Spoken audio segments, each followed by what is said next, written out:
예수는 감람산으로 가시니라. 아침에 다시 성전으로 들어오시니 백성이 다 나아오는지라. 앉으사 그들을 가르치시더니 서기관들과 바리새인들이 음행 중에 잡힌 여자를 끌고 와서 가운데 세우고 예수께 말하되 선생이여 이 여자가 간음하다가 현장에서 잡혔나이다. 모세는 율법에 이러한 여자를 돌로 치라 명하였거니와 선생은 어떻게 말하겠나이까. 그들이 이렇게 말하면 고발할 조건을 얻고자 하여 예수를 시험함이로라. 예수께서 몸을 굽히사 손가락으로 땅에 쓰시니 그들이 묻기를 맞이 아니하는지라. 이에 일어나 이르시되 너희 중에 죄 없는 자가 먼저 돌로 치라 하시고 다시 몸을 굽혀 손가락으로 땅에 쓰시니 그들이 이 말씀을 듣고 양심의 가책을 느껴 어른으로 시작하여 젊은이까지 하나씩 하나씩 나가고 오직 예수와 그 가운데 섰는 여자만 남았더라.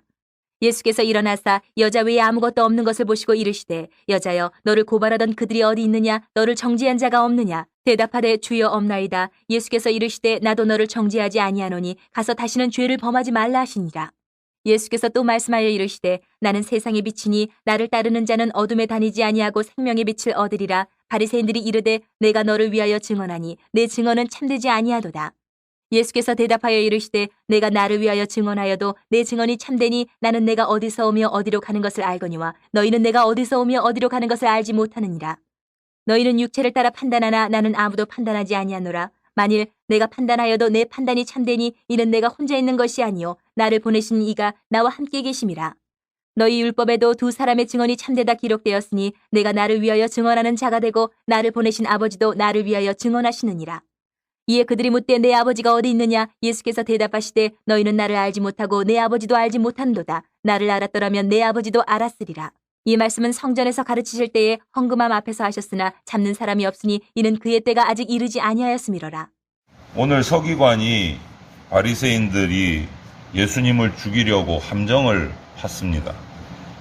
음행 중에 그 현장에서 붙잡힌 한 여자를 데리고 왔습니다. 많은 사람들이 보고 있어요.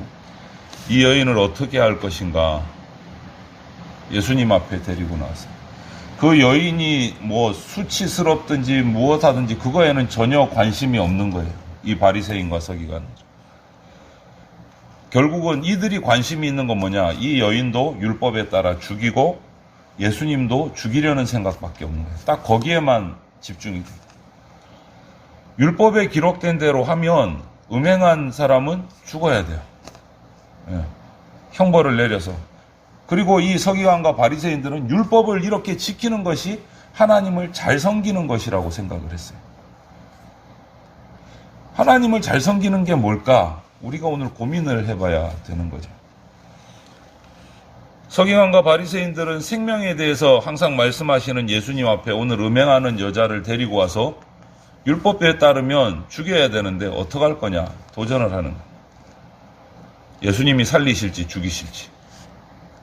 매일 말씀하실 때는 생명을 말씀하시고 생명의 떡이다 생명의 빛이다 하셨는데 이 여인은 살리실 건지 죽이실 건지. 율법대로 하면 죽여야 되고 예수님의 말씀대로 하면 살려야 되고 어떻게 할 건지를 도전을 한 거예요. 만약에 살리면 율법을 어겼으니까 예수님도 죽이려고 함정을 만든 거예요. 이 사람들의 목적은 뭡니까? 일관되게 죽이려고 하는 거예요. 여인도 죽이고 예수님도 죽이고 예수님이 하나님을 아버지라고 해서 신을 모독했다 해서 죽이려. 안식일에 쉬어야 되는데 사람을 고쳤다고 해서 또 죽이려고. 이번에는 또 음행한 여인을 데리고 와서 함정을 파서 또 죽이려고.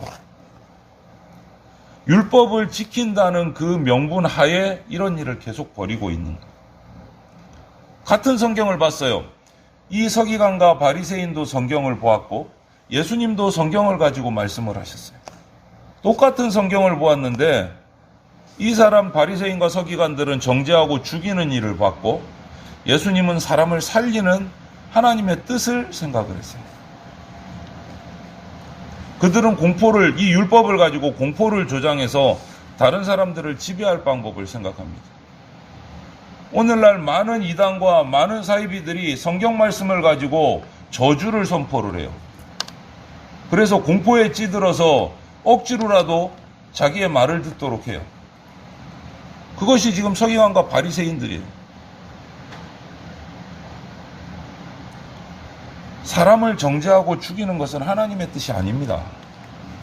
용서하고 구원하는 것이 하나님의 뜻입니다. 똑같은 성경을 가지고 서로 다른 얘기를 합니다. 하나님의 뜻이 뭔지를 살펴야 되는 거예요. 저주가 하나님의 뜻이 아니고 구원이 하나님의 뜻이에요. 이 여인을 정죄할 때도 변함없이 모세의 율법, 말씀을, 하나님의 말씀, 성경을 가지고 이 사람들은 사용을 했어요. 그런데 궁금한 게 하나가 생겨요. 음행을 했으면 여자 혼자 하는 게 아니잖아요. 남자가 있을 거 아니에요. 음행한 남자가.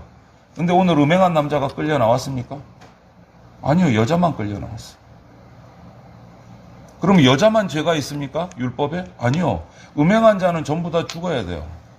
율법에 따르면. 근데 남자는 없어. 음행했던 남자는 안 끌려 나왔어요. 뭔가 문제가 있는 거죠.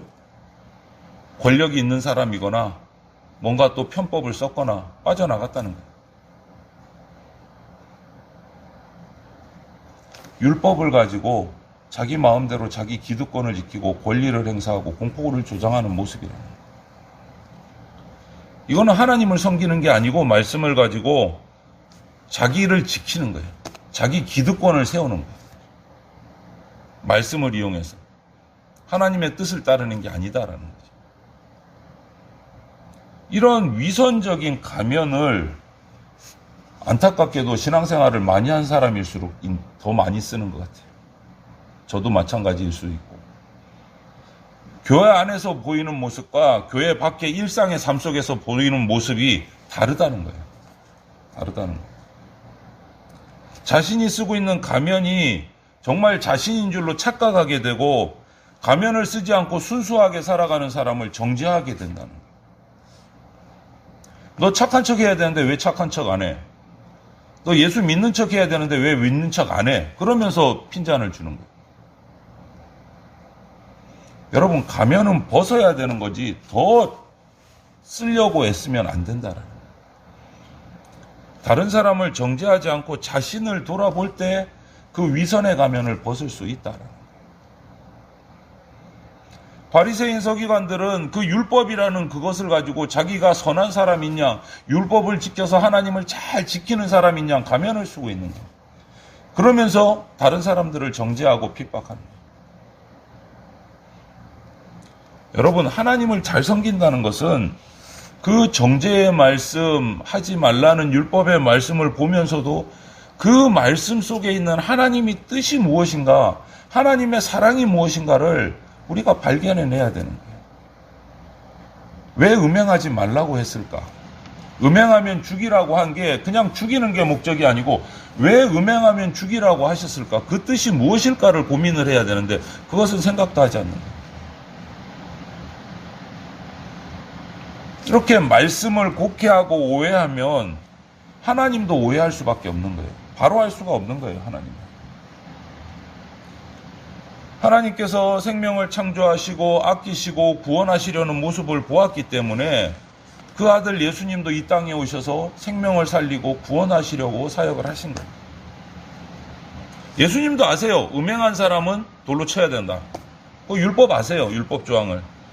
그러나 생명을 아끼시는 하나님의 뜻이 무엇인가를 그 가운데서 또 찾아내시고 발견해내시는 거예요.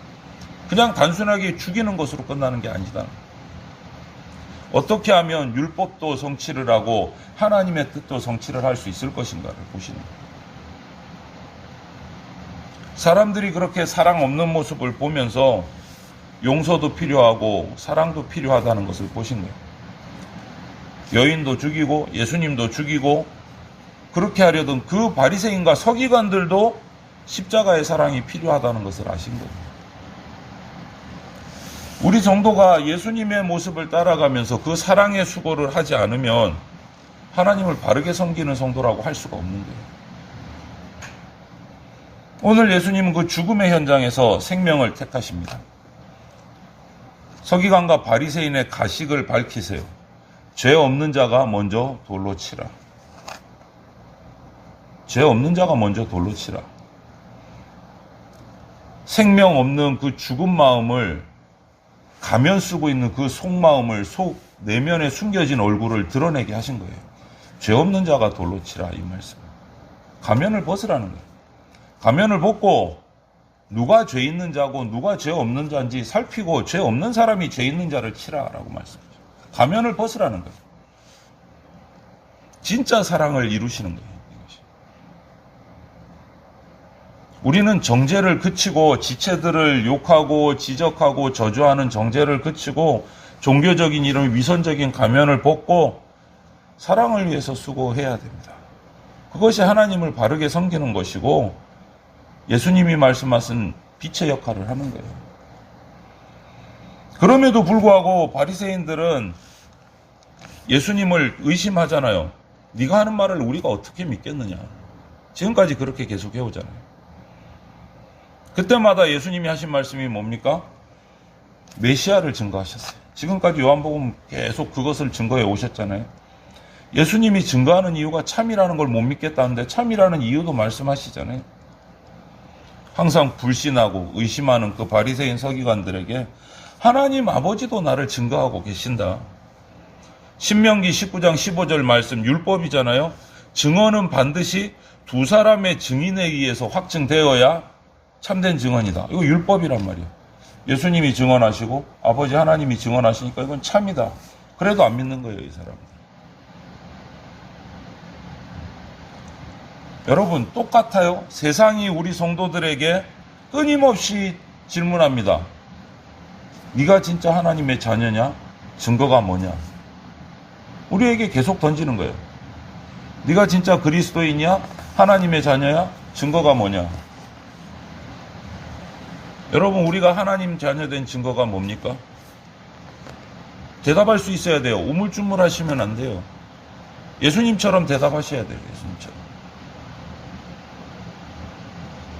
그랬기 때문에 늘 하나님과 동행하고 하나님의 뜻을 행하셨기 때문에 하나님이 예수님을 증거해 주시는 거예요.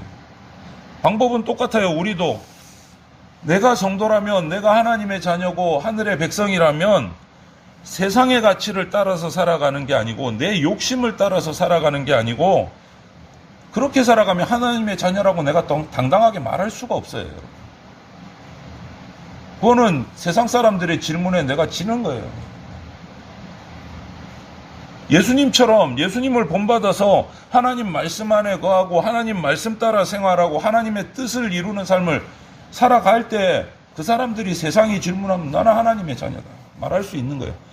그때 하나님께서 우리를 옳다고 인정해 주시고 보호해 주시고 세워 주시는 거예요. 오늘 이 일이 일어난 때는 초막절의 한복판이에요. 여러분 초막절을 지키고 있어요. 초막절이 되면 저녁에 등불을 이렇게 킵니다. 8일 동안 등불을 켜요. 근데 그 등불을 보시면서 나는 세상의 빛이다 라고 말씀을 하셨어요. 예수님이. 나를 만나는 자는 어두움에 영혼의 어두움을 발견하고 거기서 벗어날 수 있다라는 이것이 예수님이 진짜 메시아라는 증거예요. 예수님을 만나면 하나님을 만나게 되고 그러면 하나님을 잘 섬길 수밖에 없게 되고 내가 하나님의 자녀임을 당당하게 세울 수 있다는 조금 전에 불렀던 우리 찬양이 있어요. 나 같은 죄인 살리신. 그게 그냥 지어진 찬양이 아니에요. 한 사람의 인생을 증언하는 간증의 찬양이에요.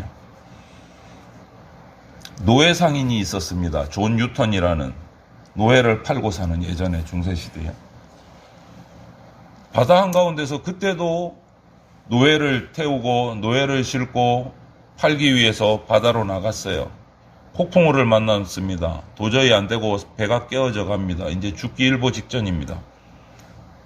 그럼에도 불구하고 죽음이 경각에 달하니까 하나님 앞에 빌었어요. 살려달라고. 기도 아닌 기도를 한 거죠.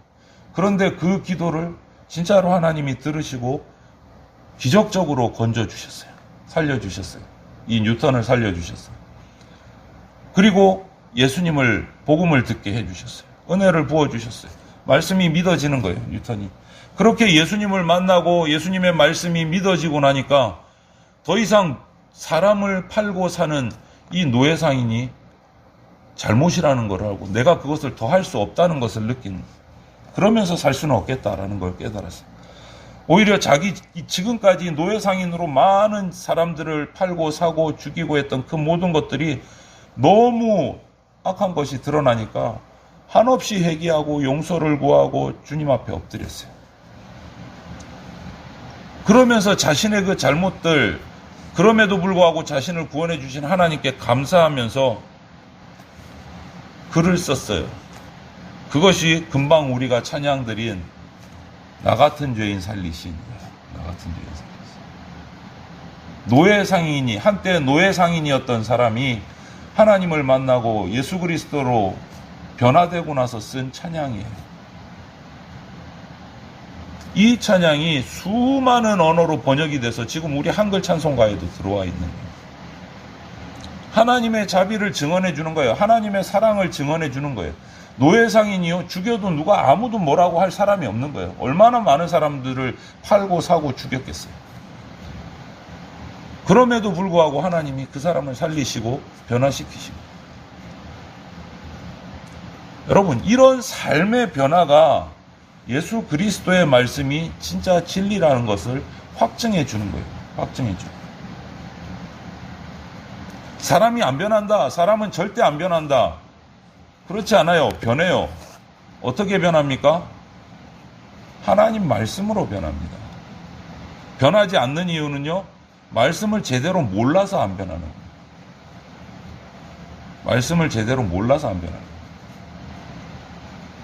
알기만 알고, 어제 말씀해 드린 것처럼, 수요 예배 말씀 나눈 것처럼, 말씀을 알기만 알고, 읽기만 읽었는데 믿지를 못하니까 안 변하는 거예요. 성경 말씀 아는 사람 많습니다. 대학 교수들도 성경은 필수로 봅니다. 그런데 안 믿어요. 그냥 글이 좋으니까. 유명한 사람이 적었다 그러니까. 그냥 읽어보는 거예요, 지식적으로. 근데 믿지를 않아요. 그러면 변화가 없어요. 그러면 변화가 없어요.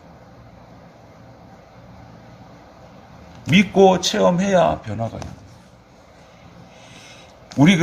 우리가 세상의 어둠을 내 삶에서 몰아내고 예수 그리스도의 빛이 내 속에 들어가는 방법은 딱 하나예요. 말씀을 믿고 따르는 거죠. 그거 말고는 방법이 없어요. 세상의 어둠은 세상의 빛으로 몰아내지지를 않아요. 생명의 빛이신 예수님으로 말미암아 사라지는 거지. 그분의 말씀으로 사라지는 거지. 그분이 우리를 부르셨어요. 그 빛의 자리로. 우리는 부름받은 사람들이에요. 성도는. 그러면 우리는 그분하고 찰싹 붙어서 다녀야 돼요. 동행해야 돼요. 예수님과 함께. 그분을 섬기고 그분의 말씀에 귀 기울이고 그분의 말씀을 실천하면서 그것이 세상의 어둠을 몰아내는 해답이다. 이 유일한 해답이라는 걸 확신을 하고 말씀을 드러내고 내 삶을 통해서 예수님을 나타내는 그러한 삶이 우리 가운데 있어야 돼요. 그래서 우리 모두가 예수님의 빛을 드러내는 그러한 삶을 살아가시기를 주님의 이름으로 축원을 드립니다.